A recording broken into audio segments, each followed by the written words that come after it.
Handsome, who's going to win that Seahawks-Cowboys game? I can't tell you where it's going to be played. That's fine. I don't need to know. I think the Seahawks win the game. Do you? Why so? I just think when it comes to it in that kind of situation, I think that might be the time. Last week when we talked about the Steelers-Cowboys game, you guys were both picked the Steelers, and you both told me that this was going to be the moment. Like I didn't at some say point, it was going to be. I said it might be. You said at some point Dak is going to be found out as a rookie, and there'll be a situation that's too big for him. And if that's going to happen, the NFC Championship game against the Seahawks seems like a place that could happen. Maurice. Yeah, you know what? It's tough because I just remember going back to preseason watching Zeke take on Cam Chancellor, and he won. And Cam, came out on Twitter because he was getting a lot of heat for it. a lot of heat, and he was like, "Man, it's only the preseason, but if you ever give a man a little bit of confidence on you, just a little bit, and I think the Seahawks or the Cowboys took that and ran with it. If you that's when Tony Romo went down, Dak came in. All that, and they just kind of been running on ever since.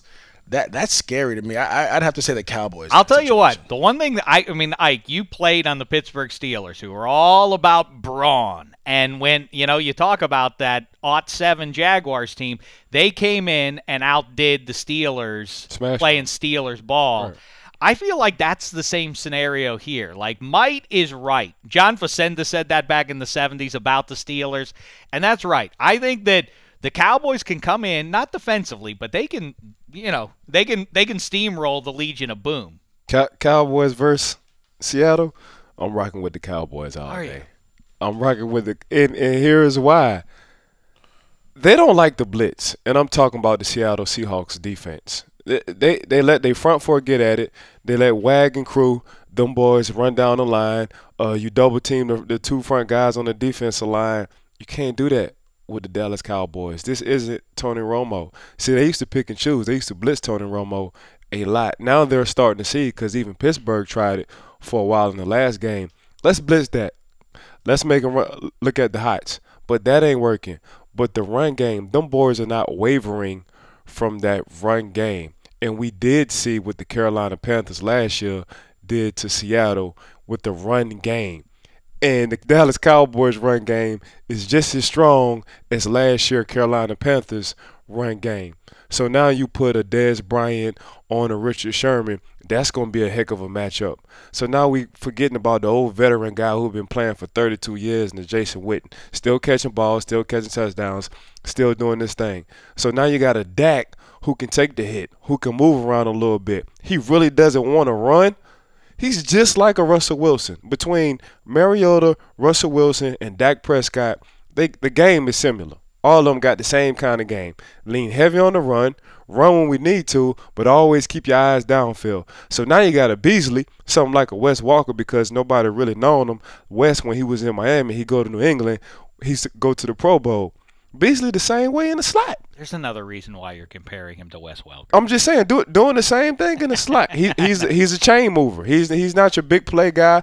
I'm going to use him in the red zone. When it comes to 3rd and 3, I'm going to look for Witten first, then I'm going to see what Beasley at. The same thing. Them boys have the recipe. As much as I want to say Seattle, and then again, I'm going to go back to their preseason where Ezekiel was like, oh, this the NFL? Because you're looking at Cam like, Cam is possibly the hardest hitter in the NFL at any position. Mano a mano. Just Earl Thomas and Gronk now. One-on-one just coming down the straight line. Ain't nobody better than Cam. Mm-hmm. You want to face my face shoot. Ezeke didn't back down not one time. I admire what the Cowboys have put together. I think that is a scary offense they throw out there. I think Russell Wilson is soul-crushing, especially in the playoffs. When he starts spinning around, you do everything right, and he still makes plays. I think that would ultimately win out against the Cowboys, but by a whisker. I think the last thing for me, and the reason why I say the Cowboys, is that offensive line for Seattle is still bad. Mm-hmm. Or it's still bad. Like, it's not a good one. And when the Cowboys get healthy and they start getting those pass rushers back off suspension and guys start getting their legs up underneath them, it's going to be ugly. You know what's helping the Dallas Cowboys defense, and we all agree, I think, the offense, time of possession, but they're gaining confidence. Right. The secondary guys, they feel like they can cover anything now. And when you have confidence just on the defense, especially in the secondary, man, you're cooking with gas. We talked about that 1 week ago. Yes, in a vacuum that wins don't carry over if you're looking at numbers. But I do think the human element, as these things start to add up and you win tight games, I think it does matter going forward.